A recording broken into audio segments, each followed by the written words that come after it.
start with that is because it was actually the first spiritual that was published in printed form. So like we said, they were developed just by singing. It's an oral tradition. It was never written down, right? It was just, we sing these songs over a long period of time. People got to know that, oh yeah, there's that Go Down Moses song, right? It goes like this.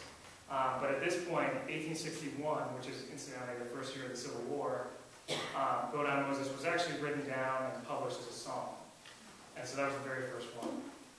So we'll play a little bit and then talk more about it.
So musically, like any good or great piece of music, the music itself complements the words, right? We think about all great music that we can think of, and there's a way that the music somehow matches what we're talking about. You don't hear some really fast, driving song that's talking about death or something. It's not a match, right? So, and in this song, of course, it is well matched. We're talking about something where, people are leaving, there's an exodus, and it has this sort of regular rhythm. It has this sort of march-like strength and order feeling to it, which matches well with what we're talking about. So, musically, we're complementing the text, which is, always nice to have. So we're going to play you the song in its entirety.